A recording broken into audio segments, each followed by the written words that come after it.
रूस और यूक्रेन जंग के पीछे सबसे बड़ा कारण यह था कि यूक्रेन नाटो में शामिल होना चाहता था। अमेरिका के बहकावे में आकर यूक्रेन की नाटो में शामिल होने की जिद ने उसे बर्बाद कर दिया। लेकिन क्या अब अमेरिका भारत को नाटो में शामिल करने की कोशिश कर रहा है? यह दावा किसी और ने नहीं बल्कि रूस ने किया है। रूस के विदेश मंत्री सर्गेई लावरोव ने कहा है कि नाटो संगठन मिलकर भारत को रूस विरोधी गुट में घसीटना चाहता है। रूस ने यह भी दावा किया है कि अमेरिका और पश्चिमी देश ताइवान में भी तनाव पैदा करने की कोशिश कर रहे हैं।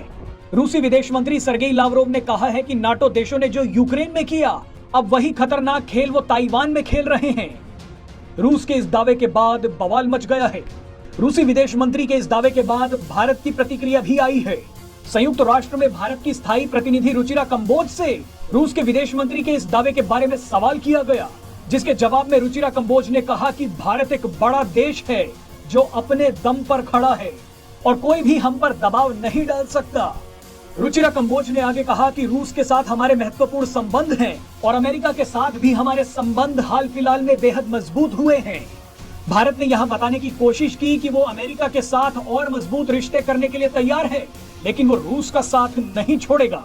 बहरहाल आपको बता दें कि रूस के दावे के बाद अब कई एक्सपर्ट्स का कहना है कि भारत को नाटो का हिस्सा बनना चाहिए, लेकिन ज्यादातर एक्सपर्ट्स का यह भी मानना है कि नाटो में शामिल होना भारत के लिए सही नहीं होगा। जो लोग इसके पक्ष में हैं, उनका कहना है कि नाटो का सदस्य बनने के बाद भारत को पाकिस्तान और चीन से सुरक्षा मिल जाएगी। दरअसल नाटो संधि के अनुच्छेद 5 में प्रावधान है कि नाटो के किसी भी सदस्य देश के खिलाफ अगर हमला होता है तो उस हमले को नाटो देशों के सभी देशों के खिलाफ माना जाता है। इसके बाद नाटो के सभी सदस्य देश संयुक्त सैन्य कार्यवाही करते हैं।